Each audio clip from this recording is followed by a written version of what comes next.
One of the first things that I think to myself when I see something on the news or when I see it happening in person at the airport, oh, here we go again. Personally, inside our airline, we've never seen so many disruption reports on a daily basis. A lot of them due to mask compliance, but a lot of them due to other reasons. People are revolting against it. You're taking away my freedom. You're taking away my liberties. I have a right. We've always asked people to comply. We ask you to wear seatbelts. We ask you to stay seated. This has been politicized, and we are bearing the brunt of that. That is the biggest problem.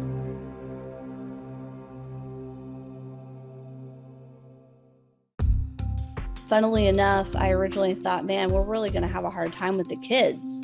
But actually, I spend more time telling grown adults to put their mask on than I do telling children to put their masks on. The mask requirements on board the plane have helped to create a controlled environment in a place where people are jammed together in a metal tube, closer than ever with recirculated air. But all of that goes out the window if you don't have people wearing masks. Before the pandemic, one of the things I thought about getting ready in the morning was, I wonder if we're going to be delayed today. Now I'm getting ready for work going, hopefully today is not the day that somebody decides that I'm the one that they're going to want to physically attack. We're starting to feel a little sad about something that we love to do so much. Flight attendants were being verbally assaulted on a regular basis. Sometimes those verbal assaults turned into physical assaults.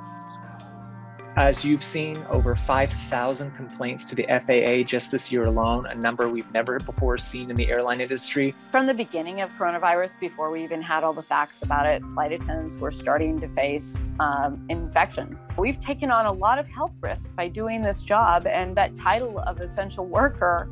My job is not to manage you, the one passenger that constantly needs to be reminded to pull their mask up. We do a minimum of 2 flights a day. You're talking 400 to 460 people that you're meeting, interacting with per day.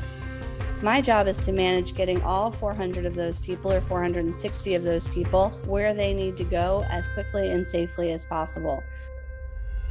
What we saw was a change in 2021 where we saw initially some mob-like behavior on our planes. What we see going on now on the aircraft is what's happening in society. I think there's been this play on mask that's become so politicized and so polarized that people are now acting out on the aircraft what they're doing in their public spaces on the ground. And the biggest concern here is that this is going to create distractions from a bigger threat, distractions from our ability to respond and save lives. This holiday season is going to be great, but not without its challenges. So as the passenger count increases, so might incidents of air rage or confrontations about masks because the mandates are still in place.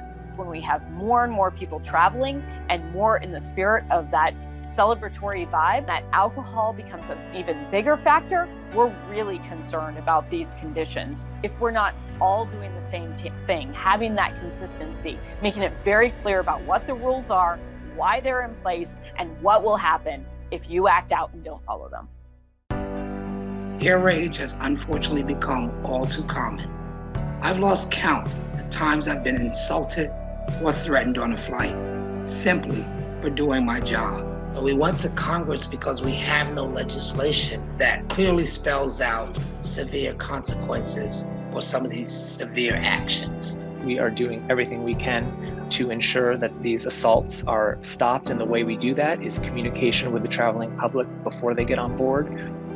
We're working with the Department of Transportation and the Federal Aviation Administration to get increased signage in the airports.